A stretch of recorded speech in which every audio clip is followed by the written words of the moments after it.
Millions of student loan borrowers have been getting a break from payment, myself included.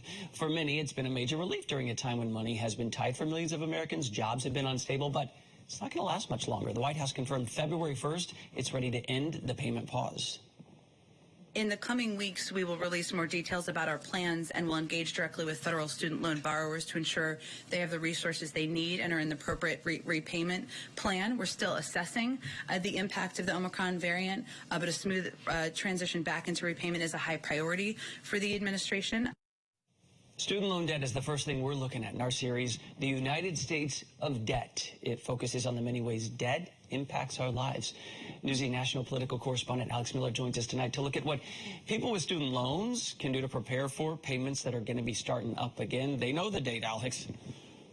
Oh, they know the date, and a lot of them are scared of it. This affects almost 45 million people, Chance, and a lot of people have been saving during the pandemic, but even for those people, and of course for those who've had hardship over the last 2 years or so, they are scared for February 1st.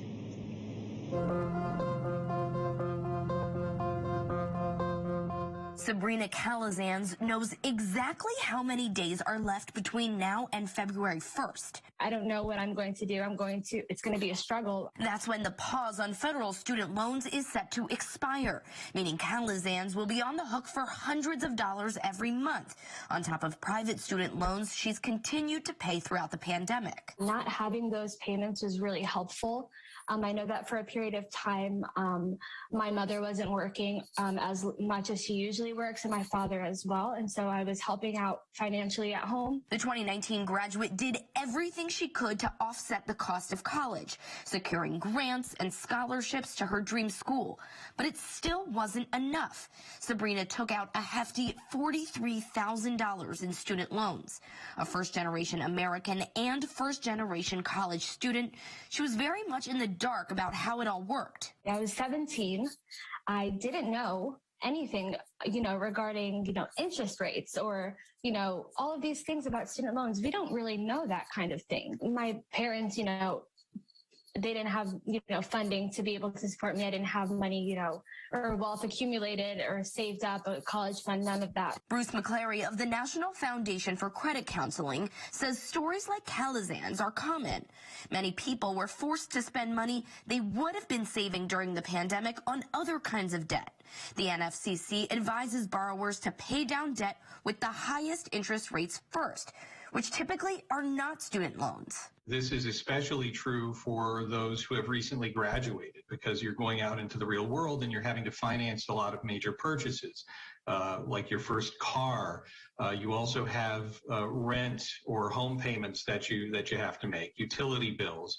All of these other things that are happening around your student loans. But he says the consequences for missing a payment of a student loan are incredibly severe, so borrowers need to make sure they are still cutting the check.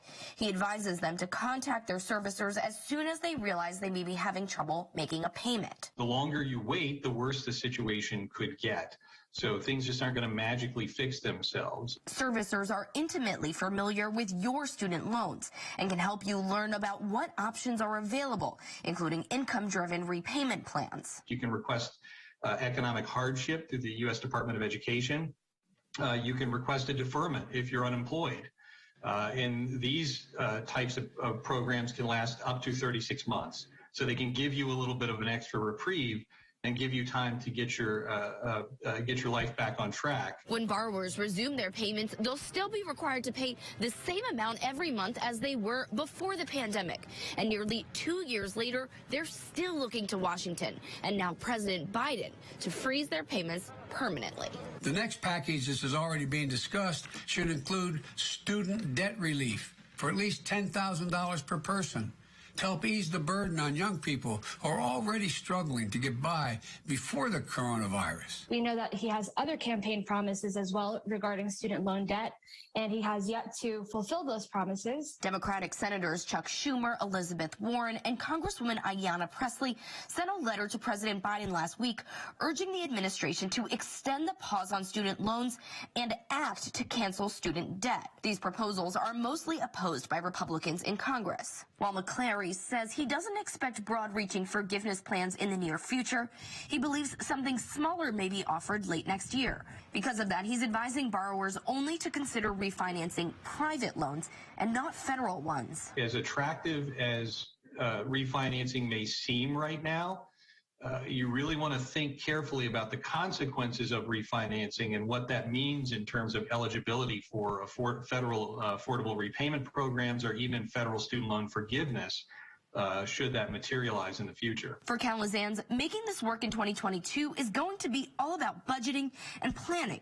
And even though she's still happy with her decision to go to college, she's hoping to see changes in Washington soon. I'm not ashamed that I went to college to get my, degree, and I didn't have the finances for it. That's okay. Not many people have thousands of dollars lying around to invest in their education, But I think the system is broken and it needs to be fixed. Alex Miller, Newsy, New York.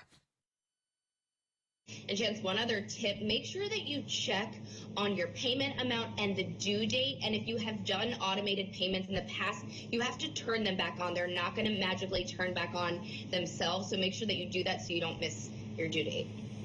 I just did that last week myself.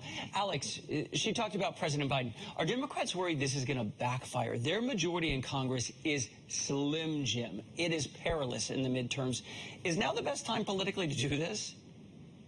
I think it depends on who you ask. Look, Justin Buttigieg, husband of Pete Buttigieg, posted today on Instagram his message that he got back that he's going to have to start repaying loans and was basically criticizing his own party for not doing anything. But it's not necessarily widely popular amongst even Democrats. Moderates don't believe that college debt should be wiped out completely. Of course, someone like Chuck Schumer, Elizabeth Warren, Ayanna Pressley believe that it is something that they should do, but really the opinions are very diverse, and it depends on what state you're from, what district you're from, if you believe student debt should be canceled, or if there should be some sort of relief. And that is why they are having issues passing it in Congress, because they don't even necessarily have all of the Democrat support. But if anything is going to get done, it's going to have to be in Congress. It's probably not going to be with President Biden.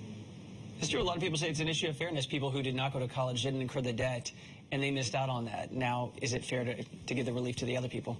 Alex Miller, so much important information there.